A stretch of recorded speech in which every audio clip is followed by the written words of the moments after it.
PR's Top Pros Talk Tips for 2021, featuring Grace Leong, CEO and partner at Hunter. Here's our host, Doug Simon. So I'm a huge Grace fan. I don't apologize for admitting that. And Grace, what's your top tip for communicators going forward in 2021? Well, Doug, if we've learned anything from 2020 is that the importance of living into your values and practicing based on your values.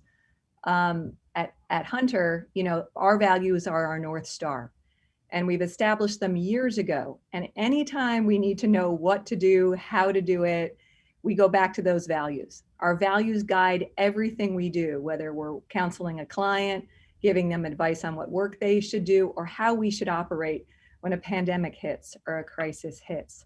Your values are your best tool in your toolbox as a public relations or a communicator in 2021.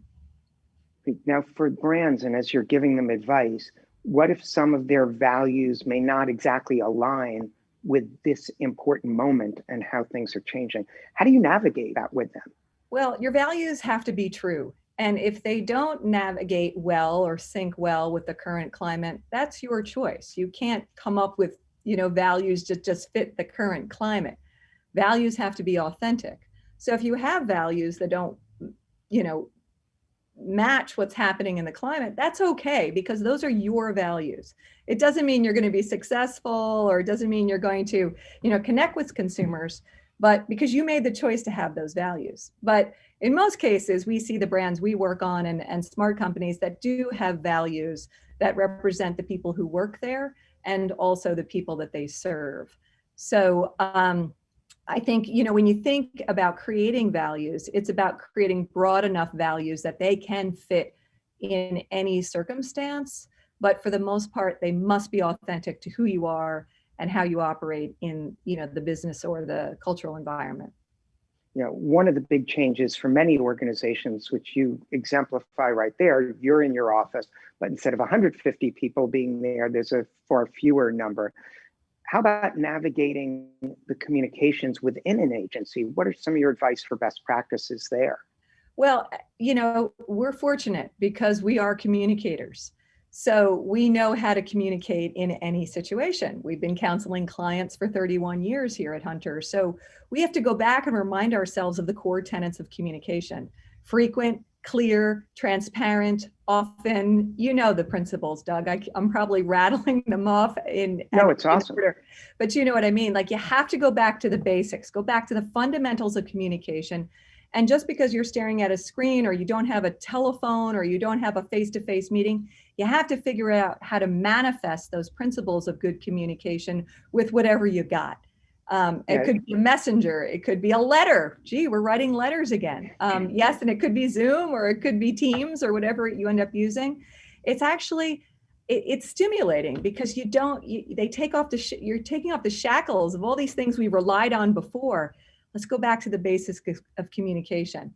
Letter writing, phone calls, those go a long way in a time when we're so exhausted by technology. It's so great, but it also can be very draining.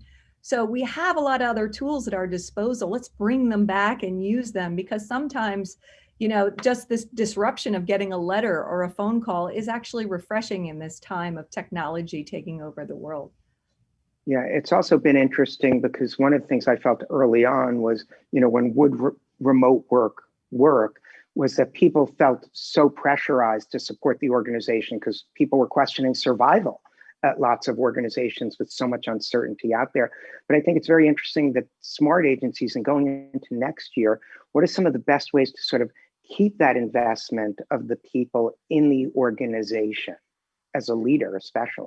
You know what, before we become leaders, or before we become workforce or members of a great staff, we're humans, right? We are human beings. And as we're navigating these crises for our clients and our business, we're also navigating themselves for us as humans.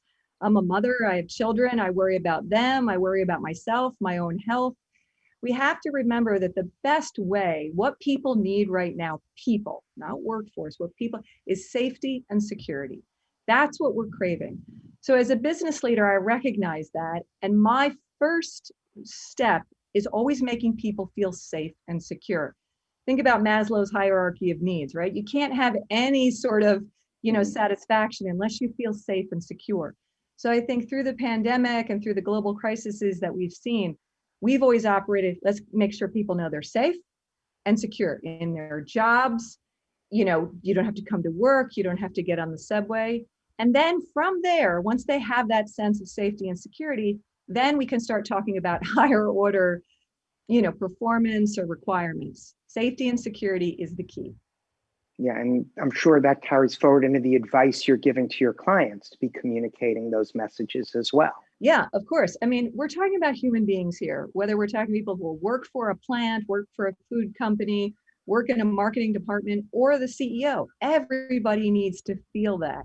And as a leader and as a communicator, if you can translate that first, I think you kind of create an environment where people can listen and say, okay, all right, I'm safe, everything's secure, now let's go next. And that's I think, again, communicators have an ability to translate that type of feeling, and nothing can happen unless people feel safe and secure. So that's really where we've been focusing.